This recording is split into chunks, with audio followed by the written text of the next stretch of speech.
Before we dive into this story, let me tell you something. For 4 years, I gave every weekend of my life to someone I loved more than anything. Then, in the blink of an eye, I was cut out. No explanation, no mercy. What came next wasn't revenge. It was truth. It was presence. It was the kind of justice that doesn't need to scream. Stick around. You'll want to hear this. And before we start, let me know in the comments where you're watching from. And don't forget to subscribe. This one's going to stay with you. My name is Margaret Foster. I'm years old, retired, and widowed. I live in a modest house in Richmond, Virginia, the kind of place with creaky porch steps and flowers planted more out of habit than hope. For the last 4 years, every single weekend of my life has revolved around one person, my grandson, Ethan. He came into this world 7 years ago, with a full head of dark hair and the most serious little face you could imagine. Julia, my daughter, wasn't exactly ready for motherhood when he arrived. She was overwhelmed, juggling work, her rocky marriage, and a never-ending pile of bills. So when she asked if I could watch him just for a few weekends, I said yes. I didn't even think about it. That was all it took. Those few weekends turned into 4 years. Every Friday evening, I'd pick Ethan up from daycare. We'd bake cookies, mostly chocolate chip because that's what he loved. We watched movies, built pillow forts. I read him stories until he fell asleep on my chest. I taught him how to ride a bike, how to tie his shoes, how to make scrambled eggs just right. When he had the flu, it was me who rocked him through the night while Julia was out of town on business. When he lost his first tooth, it was under my pillow that he tucked it. I was the one who saw him first thing Saturday morning and kissed him goodbye every Sunday night. I didn't do it out of duty. I did it out of love. Because when Ethan smiled up at me and said, "You're my favorite person," I felt like I still had a purpose in this world. Julia? She rarely said thank you. Most weekends she'd rush in, pick him up without a word, barely making eye contact. At first, I chalked it up to stress, but as the years went by, the distance between us only grew. She'd criticize the snacks I gave him, roll her eyes when I gave advice.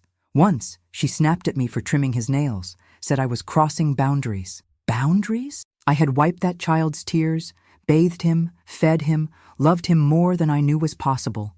But for her, it was never enough, or maybe it was too much for her ego, too much of a reminder of what she hadn't done. Still, I stayed quiet. I swallowed my pride, bit my tongue, smiled when I wanted to cry. Because being in Ethan's life was worth more than winning an argument. That little boy didn't ask to be the rope in a silent tug-of-war between his mother and grandmother. Then came the day everything started to shift. It was a normal Saturday morning. Ethan was glued to his tablet, watching those fast, loud videos that always made me uneasy. His eyes were glazed, fingers tapping like he was hypnotized. I sat beside him and gently said, "Sweetheart, maybe it's time for a break. Let's play outside a bit, He looked at me and nodded. Ethan never gave me trouble. But right then, Julia walked in, arms full of grocery bags. She heard me and froze. "I told you," she said, not looking at me. "I let him use the tablet as long as he wants.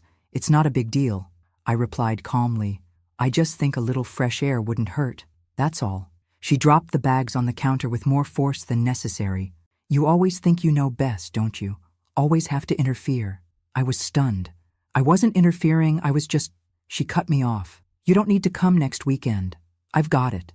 I blinked, unsure if I'd heard her right. "What do you mean?" "I mean," she said, grabbing her keys without even looking at me, "you don't need to watch him anymore. I'll make other arrangements." And with that, she walked out. I stood there for a long time, in the silence that followed, my hands trembling slightly, heart pounding in my ears. I didn't know if it was anger or sadness or both. All I knew was something had shattered, something I never thought would break. I told myself it was just a bad moment, that she'd cool down, that it would blow over. But deep inside, a part of me knew something had just changed forever, and I wasn't ready for what was coming next. The days after that Saturday blurred together in a haze of confusion and hurt. I kept checking my phone, waiting for Julia to call, to text, to say she'd overreacted. But nothing came. No messages, no apologies, just silence. By Thursday, I still hadn't heard a word. That's when I saw it. I was scrolling through Facebook, a mindless habit I picked up after my husband passed. I wasn't looking for anything, but there it was. Julia's post. A bright, cheerful banner that read, "Ethan's turning. Come celebrate with us." Attached was a digital invitation. Balloons, cupcakes, the whole deal. There were over 30 names tagged in the post. Cousins, neighbors, friends from her yoga class. Everyone. Except me. I stared at the screen, rereading it over and over like maybe I missed my own name. Maybe it was a mistake. But no. She'd made it clear. This wasn't just a slip. It was deliberate, calculated. She was throwing a birthday party for the boy I practically raised, and I wasn't invited. I clicked on the comments, the usual stream of emojis and can't wait messages. One aunt even commented, "So happy for Ethan. He's lucky to have such a great mom." That one hit hard. I didn't respond. I didn't comment. I just closed my laptop and sat in the quiet, the kind that presses against your chest and makes it hard to breathe. That evening, I tried to call Julia. No answer. I left a message. "Julia, please, can we talk? I don't understand what's happening." She didn't call back. I called again the next day. This time she answered. Her voice was flat. "What is it, Mom?" "I saw the post," I said. "You're really doing this without me?" She sighed. That long, dramatic kind of sigh that lets you know you're already losing. "I told you. I need some space. We're just keeping it small this year. Close friends. No stress." "No stress?" I laughed, but it came out bitter. "I've watched Ethan every weekend for 4 years, Julia. I changed his diapers. I held him when he had night terrors. And now I'm not close enough to be at his birthday?" She didn't answer right away. Then, quietly, she said, "Mom, I think we need boundaries. You don't always respect how I do things." My mouth went dry. "So this is punishment?" "It's not punishment. It's a decision," she said, and then added, "Anyway, I have to go." And just like that, she hung up. I stood in my kitchen, phone in hand, feeling like I'd been slapped across the face. Boundaries? I had spent the last decade tiptoeing around every word, every opinion, just to stay close. I had bent myself in half to keep peace. And now I was being erased. I didn't cry. Not yet. Instead, I started thinking.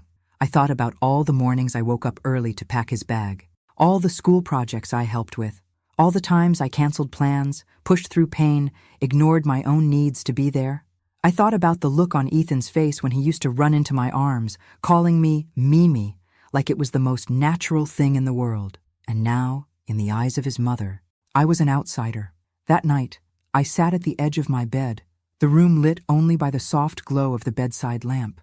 I stared at a photo of Ethan on my nightstand, him in a red hoodie, frosting on his chin, grinning like the world was made of cake and love. The tears finally came, hot and angry. But beneath the sorrow, something else stirred. Not rage, not revenge, resolve. If she wanted to rewrite the story, to erase me from the narrative, then fine. But I'd write my own chapter. And I'd do it for him. I didn't know exactly how yet, but I knew one thing for sure. I would not go quietly. Friday morning came like a fog, heavy and slow. I woke up before sunrise, habit mostly, but also because sleep had turned its back on me. My mind was a looping reel of memories. Ethan in his Halloween costume, Ethan asleep on my chest, Ethan drawing crooked little hearts with Mimi written inside. I had no plans for the day. No pickup time, no grocery list for snacks, no little backpack by the door. For the first time in years, my weekend was completely empty. I walked around the house like a stranger. His toys were still tucked in the basket by the fireplace. His toothbrush still sat next to mine in the upstairs bathroom.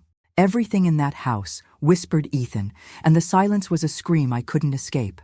I sat down with my coffee, my hands still trembling slightly, and opened Facebook again. I didn't want to. I knew it would hurt, but something in me needed to see it. The party plans were unfolding in real time. Julia had posted another update, a picture of the birthday cake, 2 tiers, superhero-themed, fondant letters spelling Ethan is. The caption read, "Can't wait to celebrate my boy. Sunday's gonna be amazing." My stomach twisted. Comments poured in. "Looks delicious. He's growing up so fast. Best mom ever." I didn't belong in that world anymore. The one where my daughter was a loving parent and I was just background noise, forgotten. At some point, I checked the list of people tagged again. Friends, family, even my neighbor Ruth was going. Ruth, the woman I gave my casserole recipe to. the one who came over for tea after her surgery. She hadn't even mentioned it. And me? Still not a single word, not a message, not even a polite excuse. I was being erased, not just from the event, but from my own family's story. So I did what I always do when the pain gets too loud. I cleaned. I scrubbed the kitchen floor until my knees ached, washed every dish, wiped down every counter, rearranged the books in the den by color, then by size, polished the picture frames. That's when I saw it. On the shelf in the hallway, between two ceramic birds Ethan gave me for Mother's Day, was a framed photo of us at the zoo. He was maybe 5. We were standing by the giraffe enclosure, both holding ice cream cones. He had chocolate all over his chin, and I had that look in my eyes, the one where love spills out even when you're not trying. I took the frame down, sat on the floor, and held it against my chest. How could she do this? It wasn't just the party. It was everything. The years of biting my tongue, the way she always dismissed me, corrected me in front of others, acted like my love was inconvenient, like I was something she tolerated rather than cherished. But I'd kept going, for Ethan, because he was the light, the one who made it worth it, the one who looked at me with wonder, not resentment, the one who never made me feel like too much. Now even that was being taken from me. I didn't eat that day. I didn't speak to anyone. I sat in that hallway until the sun went down, holding that picture like it was the only proof I had that I mattered. Then, sometime after midnight, I picked up my phone and opened the family group chat. There it was again, more chatter about the party. A cousin asking what time to show up, someone else offering to bring extra chairs. Still nothing to me. I typed a message, fingers shaking. Thanks to everyone who's going to Ethan's party on Sunday. I won't be there. I wasn't invited. Then I hit send. It was the quietest scream I'd ever let out. No one replied. Not immediately. Not for hours. But I'd said it. I'd stopped pretending. And for the first time in a long, long time, I felt the tiniest flicker of something I hadn't felt in years. Anger, clarity, strength. I was no longer just a forgotten grandmother. I was a woman who had been hurt, deeply, and who had finally decided to stop swallowing the pain. And what I did next, well, that's when everything changed. I didn't sleep that night. I just lay in bed, staring at the ceiling fan spinning overhead, listening to its faint ticking sound, like a clock counting down to something inevitable. Morning arrived with a dull gray light leaking through the curtains, and I felt hollow. But I wasn't broken. Not yet. That group message, it stirred something. Not because anyone replied, they didn't, but because, for once, I hadn't swallowed my truth. Saturday morning came, the day I was supposed to have Ethan, the day we usually baked muffins together or made cardboard rocket ships. But my kitchen was cold, my living room quiet. I tried to distract myself. I turned on the TV but couldn't follow a single word. I made toast and let it go cold. I watered the garden, then sat on the back steps for over an hour, just watching the breeze move through the trees. It wasn't until I went inside that I saw it, a missed call from Ruth. I stared at it, unsure whether I had the energy to listen, but I tapped the voicemail anyway. Hey, Margaret, I saw your message. I didn't realize you weren't invited. I just assumed. She paused. I'm sorry. If I had known, I wouldn't have. Anyway, if you need anything, I'm here. She sounded uncomfortable. Guilty, but not enough to back out of the party. The message didn't hurt me. It confirmed what I already knew. People prefer to stay comfortable, even if it means siding with silence over truth. That afternoon, I went up to Ethan's room, or as much of a room as he had in my house. It was really a corner of the guest room. A small bed with dinosaur sheets, a lamp shaped like a rocket, a basket of well-loved toys. I sat there and let the memories come. Ethan brushing my hair with his tiny fingers. Ethan telling me I was better than Santa. Ethan falling asleep with his hand in mine. I thought I'd feel sad, and I did. But something else was there now, rising slowly, like smoke curling up from a steady flame. I realized I had a choice. I could continue to let Julia dictate my role in Ethan's life, treat me like a side character in a story I helped write, or I could remind everyone exactly who I was, not with bitterness, not with cruelty, with truth, with love, with presence. I stood up, wiped my eyes, and went to my desk. I pulled out a notebook and started making a list. A very specific list. Decorations, cupcakes, a venue. I knew Ethan's favorite theme. I knew which flavor of cake he liked. I knew his friends, his little cousins, the songs he loved to dance to. And I knew that his birthday was not just a Sunday on Julia's calendar. It was a celebration of a life I had poured my heart into. So I made a plan. I would throw him a birthday party. Not a protest, not a tantrum, a celebration. One day earlier. One day before the real party. One day that would remind everyone, and especially Ethan, that I had been there all along. But I wouldn't tell Julia. This wasn't about her. This was about showing Ethan, and myself, that I hadn't disappeared, that I wouldn't be erased. That night, I called the church down the street, where Ethan had once sung in the Christmas play. They had a small community hall. I'd helped with bake sales there. I knew the coordinator, Helen. She answered on the second ring. "Margaret," she said, surprised. "What can I do for you?" "I need a favor," I said, voice steady. "I want to book the hall for a birthday party. Tomorrow." She hesitated. "That's short notice." "I know," I said, "but it's important." She was quiet for a moment. Then she said, "You've always shown up for us. Of course we'll make it happen." I nearly cried, not because of the favor, but because someone saw me, saw my value. I stayed up most of the night, pulling out old boxes from the attic, streamers, paper lanterns, tablecloths from past holidays. I dusted off folding chairs, wiped down platters, made lists and phone calls, and sent invitations to the people who mattered, not the ones who would judge me, the ones who knew me. I didn't ask them to take sides. I just said the truth. "I'm throwing a small birthday party for Ethan, Saturday, at the church hall. I'd love for you to come." Some of them paused. Some didn't reply right away, but others said yes, and that was enough. As I packed goodie bags at 2 a.m., surrounded by balloons and frosting-smeared utensils, I looked around and felt something I hadn't felt in weeks. Not sadness, not anger, a sense of purpose. Tomorrow, I would show up, not because I was invited, but because I mattered, because he mattered, and no one could take that away from me. I woke up early, even before the sun.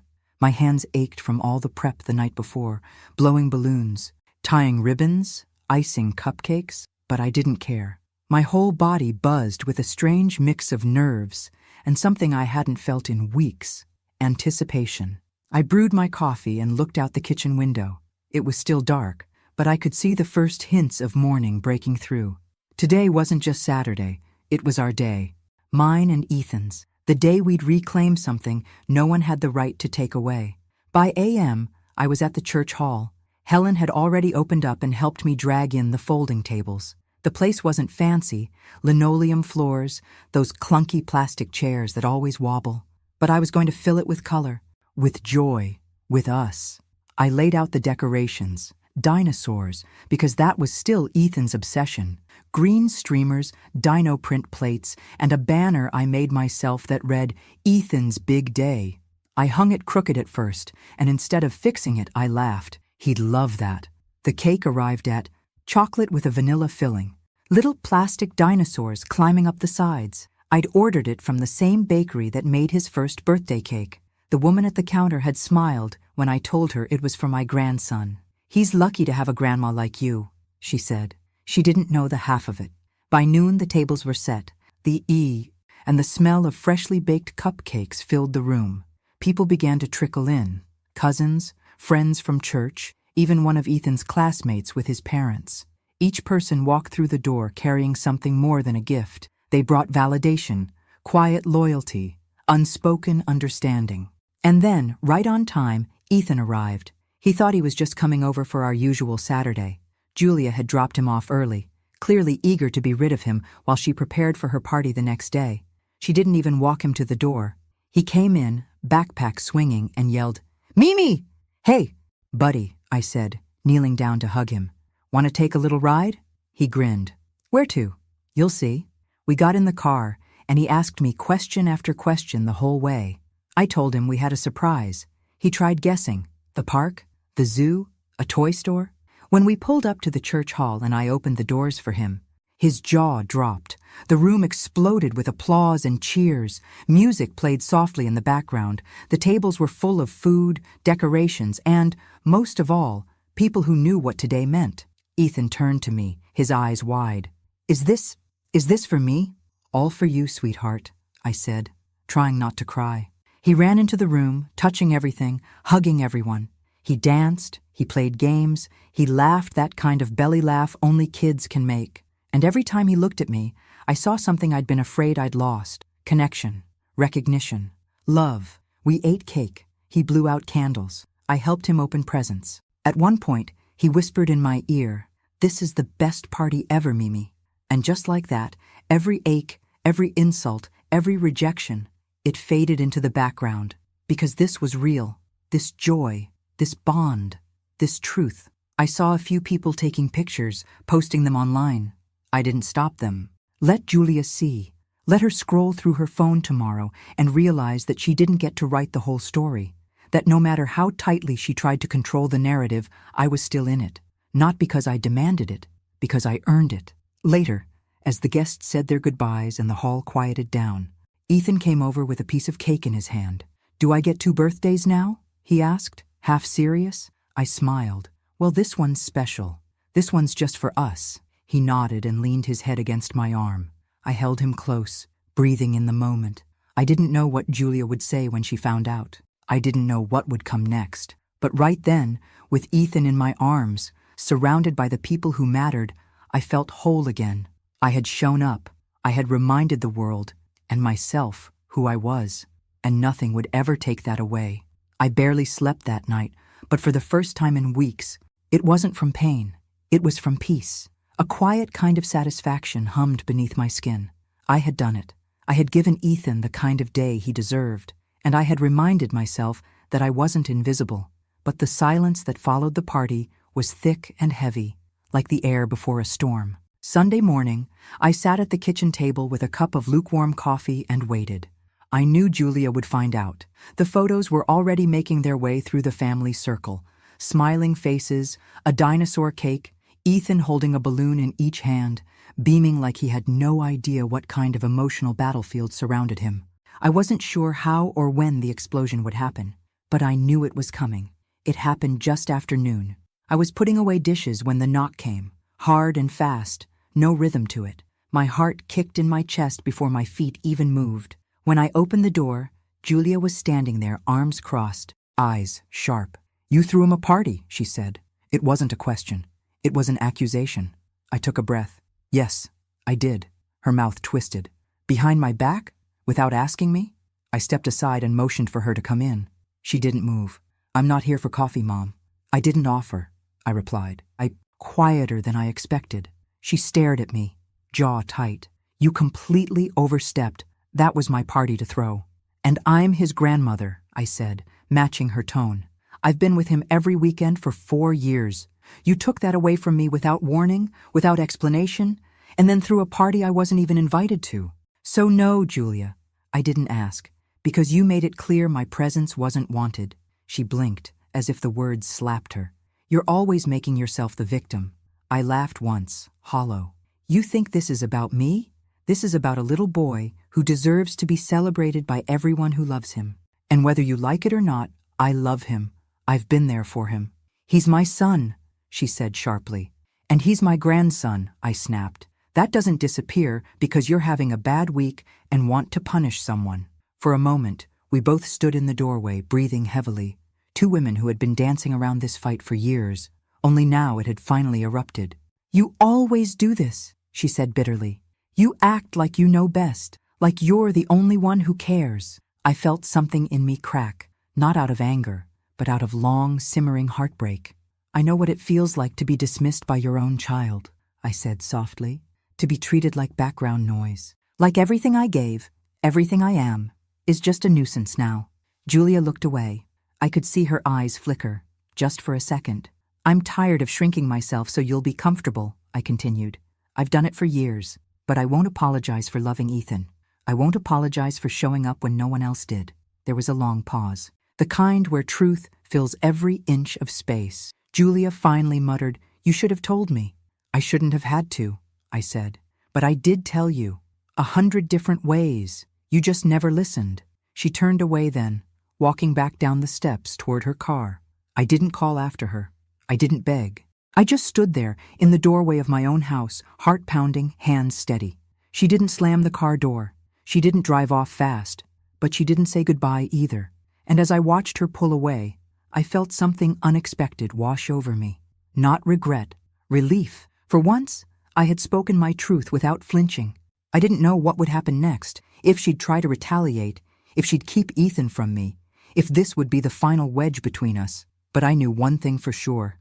I had finally stopped asking for permission to matter, and that was the beginning of something I'd been waiting for my whole life. Sunday came with a weight I couldn't ignore.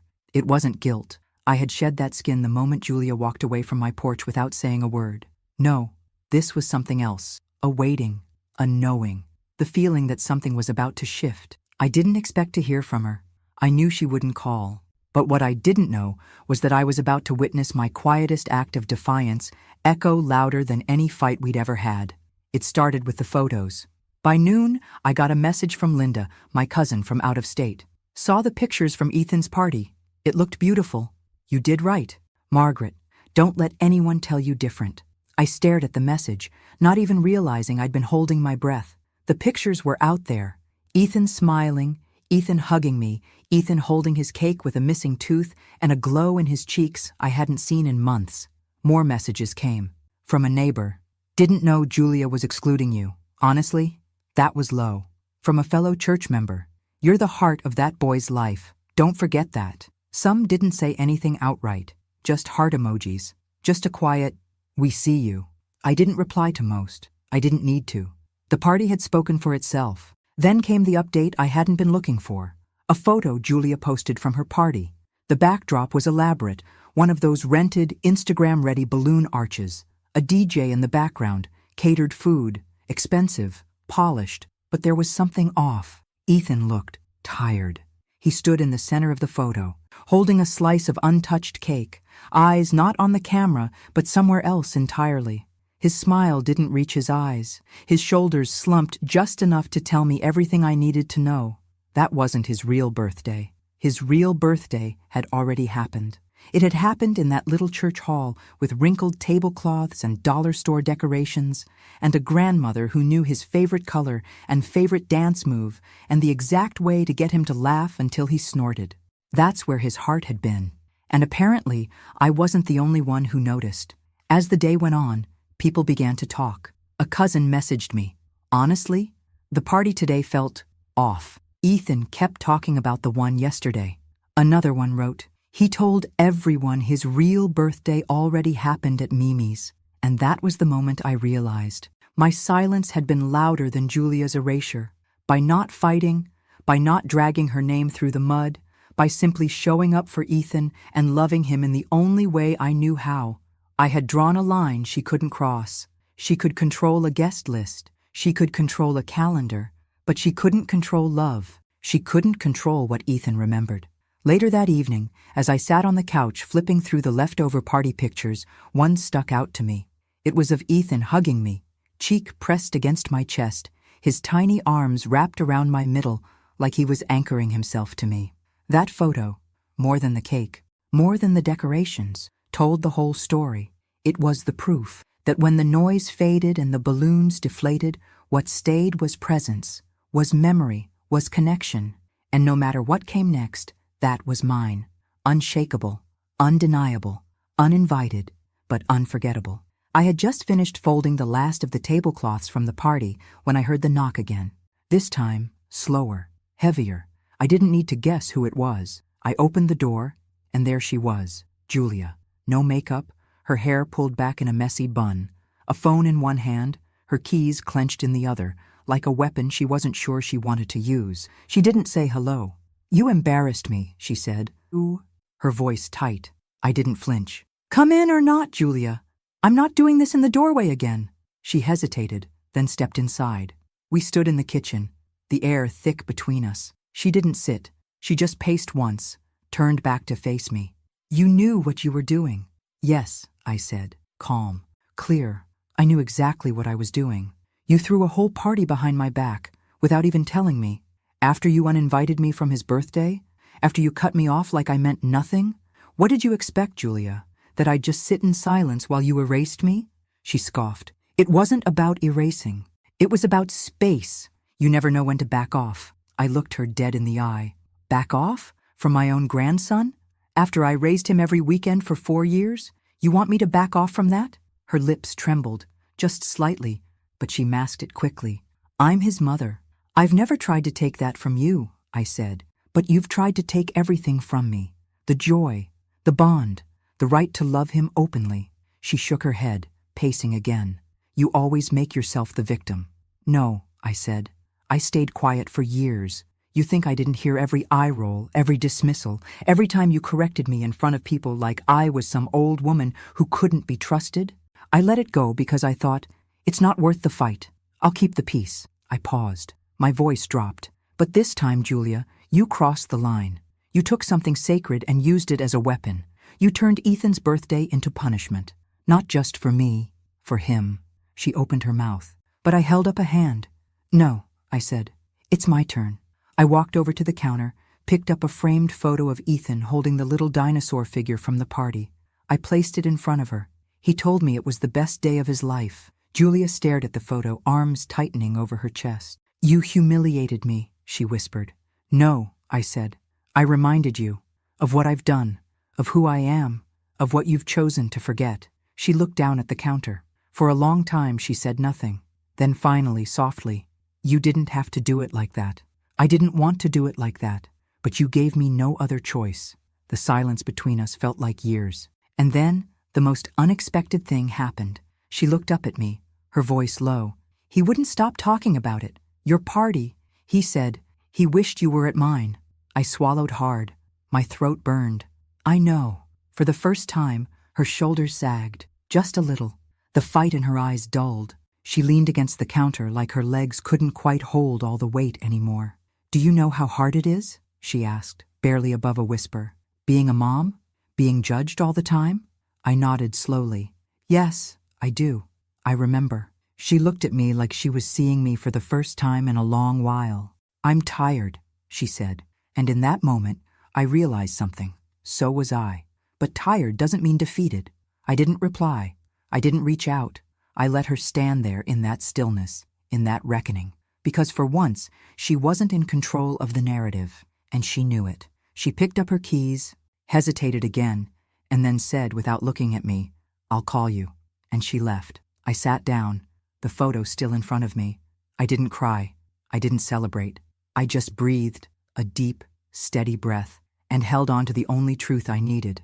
I had finally said the things that had lived in my throat for years. And even if nothing changed after that, I had changed, and that was the beginning of everything. The days that followed were strange, quiet, but not in the peaceful way, more like the quiet after a fight, when nothing feels settled, just suspended in the air, waiting to fall.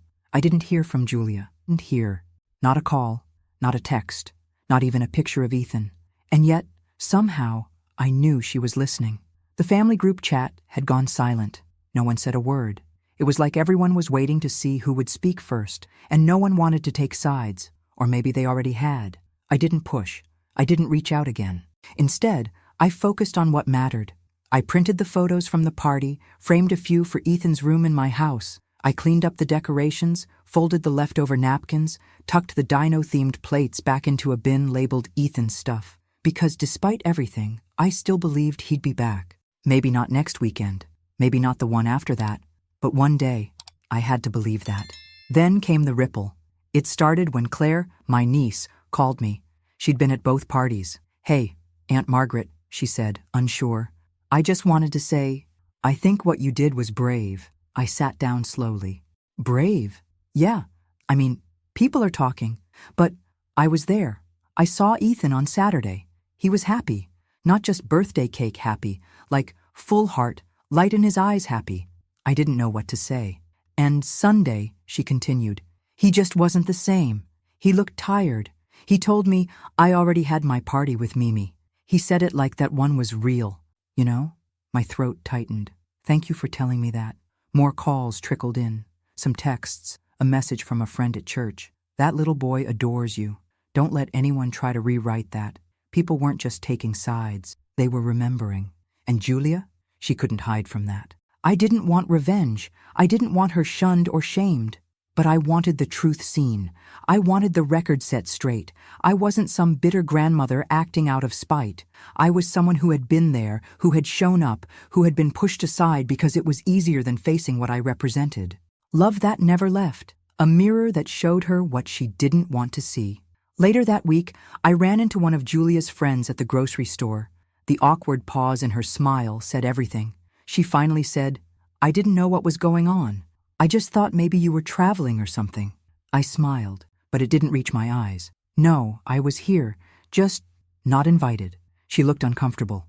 "Well, the party was nice." "Nice," I repeated. "That's something." She hesitated, then added, "Ethan wouldn't stop talking about your party." And that was it. That was the pattern. No one could say what they were really thinking. Not to Julia, at least. But they were starting to see the story differently. The narrative she tried to control was slipping. And not because I fought her. Because I simply lived my truth out loud. And Ethan? He was the loudest part of it. Apparently, he'd told his teacher about my party too. Drew a picture of the dinosaur cake. Said it was his real birthday. Julia must have heard. I can only imagine how it stung. Hearing that her meticulously planned event had been reduced to an afterthought in her own child's eyes. And I didn't feel smug. I felt seen. The silence between us still stretched wide, but I had said everything I needed to say. Now, it was her turn. Or not. Either way, I was done shrinking. The storm had passed, and in its wake, something new was beginning to grow. Sunday arrived again, exactly 1 week after the storm broke. The memory of last weekend was still fresh. Ethan's laughter, the warmth in that church hall, the quiet fire in my chest when Julia confronted me at my own door. But this Sunday wasn't about confrontation. This was her day, her official party, the one she had planned, the one she had deemed intimate, where I didn't belong. I didn't expect an invitation, and I didn't need one. But I won't lie. There was a flicker of curiosity, not to see the decorations or the guest list, but to know, would they notice? Would they feel the absence? Around p.m., I sat on the porch with a glass of sweet tea and watched the world go by. The sun was hot, the cicadas loud, and my neighborhood felt oddly quiet for a Sunday. I thought about what Ethan was doing at that exact moment. Blowing candles, maybe. Playing games. Opening gifts from people who hadn't been there when he cried through stomach aches or scraped his knees learning to ride a bike. I didn't scroll social media. I didn't need to. The messages found me anyway. First, one from Ruth, my neighbor. I stopped by the party for a bit. It felt weird without you there. Then Claire again. "I think half the guests expected to see you. Ethan kept asking where you were." And then this. He told me it wasn't his real birthday. He said, "Mimi already gave me the real one." I closed my eyes. It wasn't vindication I felt. It was validation. Proof that presence speaks louder than anything. That even a child, barely 8, could feel the difference between love that shows up and love that simply hosts. Later that evening, I did glance online. Julia had posted only one photo. One. Ethan stood in front of a pile of gifts, a banner behind him that read, "Happy 8th birthday." The image was fine, pretty, polished, but sterile, like a magazine cover staged by someone trying to prove something. And Ethan? He wasn't smiling. He looked tired. Not sad, not angry, just worn out, like someone who had already been through the celebration that mattered. Aunt Kathy called me shortly after. She never picks sides. She's the kind of woman who bakes casseroles for both ends of a family feud. But her voice was gentle, thoughtful. "I just wanted to say," she began, "you did what any real grandmother would have done." "I wasn't trying to compete," I said. "I know," she replied, "but you won anyway." And she was right. Not in the way people usually mean. I didn't win by having the better party or more guests. I won because Ethan felt seen. Because I had given him something his mother, in all her effort to control and curate, had overlooked. A space to just be loved. Not paraded, not posed, not performed, just loved. And no matter how many presents he opened that day, none of them would match the feeling of being held close by someone who knew his favorite dinosaur, the name of his imaginary friend, and how he liked the crust cut off his sandwiches. That night, I didn't wait for Julia to reach out. I didn't expect her to. I had already said what needed saying. I had acted when silence became unbearable. Now the silence was hers to hold, and whether she chose to fill it or not, I was no longer afraid of being left out, because I knew now I hadn't been excluded.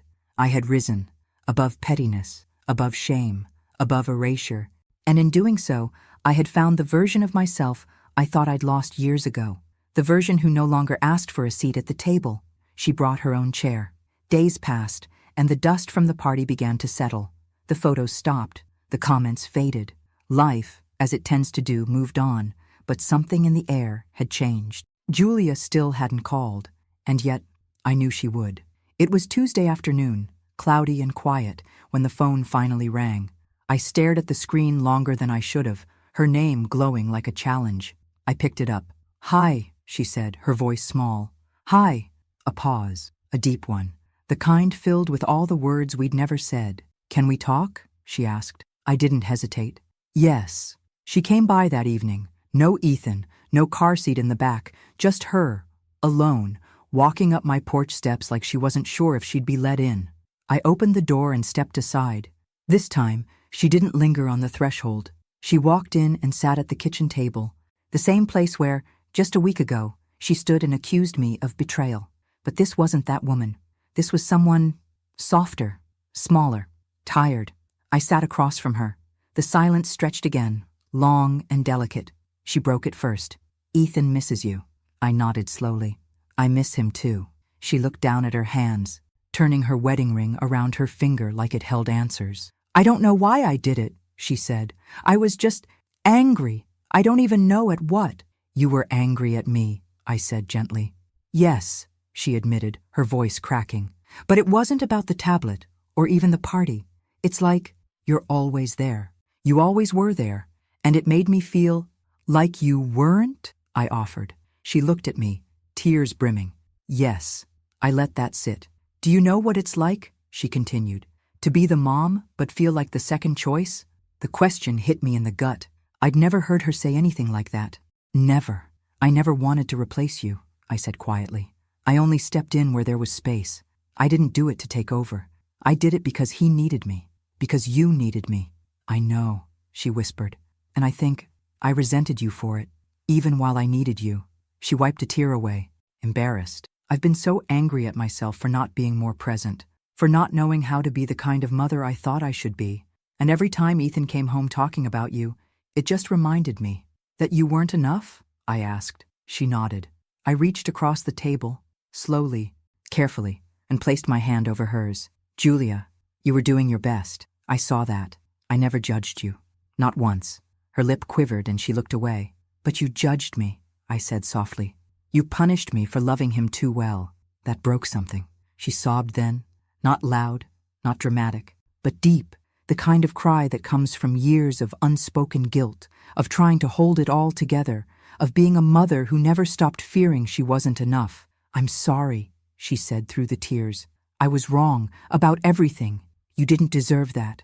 And in that moment I felt the ice inside me melt, because for the first time Julia wasn't just speaking, she was listening. I squeezed her hand. "I don't need perfection from you," I said. "I never have, but I do need honesty. I need respect." She nodded, still wiping at her cheeks. "And I need Ethan to grow up knowing that family means presence, not pride, not power," she whispered. "Okay." We sat there in the dim kitchen light, the past between us like broken glass slowly being swept away. She looked up at me, eyes red but open. "Do you want to come over this weekend?" she asked. "Spend time with him." My heart, for all its bruises, still knew joy when it hurt it. "Yes," I said. "I'd like that very much." She smiled, small, unsure, but real. And for the first time in a long, long time, I saw my daughter not as the woman who had pushed me out, but as the little girl who still needed her mother. Not to fix everything, but to just be there, and that I could do. The next few days felt like a slow unfolding. The tension that had hung between us for so long began to ease, like a cloud finally breaking apart after a storm. I didn't expect an instant reconciliation. These things take time. But when Julia called on Friday to say Ethan was looking forward to seeing me, I felt something shift. I was finally going to be in the same room with him again, without the weight of anger or silence. Saturday morning came, and I got ready like I was going to a celebration. The air in my house felt lighter. I wore the same dress I'd worn to his first birthday party, the one with the little flowers. It felt like an old memory, one that hadn't been tainted by bitterness. I arrived at Julia's house a little early, standing on the porch for a moment, just taking it all in. The house was quiet still, the way it always was when I arrived for the weekends with Ethan. But today was different. Today, I wasn't stepping into a role I was told to fill. I was stepping into a space where I had permission to just be. When the door opened, Ethan was standing there, eyes wide with excitement. "Mimi!" he shouted, and ran straight into my arms. He smelled like cinnamon and toothpaste, his little arms wrapping around me as tightly as his small body could manage. I bent down to hug him back. "Hey, buddy, how's my favorite dinosaur expert?" He grinned, showing off that same gap-toothed smile. "I'm the best at dinosaurs, you know that." "I do," I said, ruffling his hair. "I brought you something." I handed him a small gift bag, and his eyes lit up as he pulled out the little dino figurines I knew he'd been wanting. He hugged them to his chest like they were precious treasures. Julia stood behind him, arms crossed, watching us. She was quiet, unsure, but I could see the softening in her expression. She didn't move, didn't interrupt. She let us have this moment, and for once, that was enough. We all went inside. Ethan led the way, showing me the newest drawings he'd made and the puzzles he was working on. Julia stayed in the background, not quite engaging, but not pulling away either. It was as though we were all standing on this new ground together, unsure of what came next, but willing to move forward, one step at a time. We ate lunch together. It wasn't anything fancy, just sandwiches and chips, but there was something about it that felt warm, genuine, like we had finally returned to some semblance of normalcy. There were no forced conversations, no hidden resentments. It was just us, just a family sharing space again. After lunch, we took a walk to the park. Ethan raced ahead, laughing, the joy in his voice filling the air around us. For the first time in months, I didn't feel like I was walking on eggshells. I was just there, in the moment, with the people I loved. Julia and I stayed behind, walking side by side, the distance between us shrinking bit by bit. "I'm sorry, Mom," she said quietly, her voice low but steady. "I should have never treated you like that. I don't know what I was thinking." "I know," I replied, my voice soft, "and I'm sorry too, for not standing up for myself sooner, for letting the silence grow between us." She looked over at me, and for the first time, I saw vulnerability in her eyes, not the coldness I'd grown used to, but something real. "You were right," she said.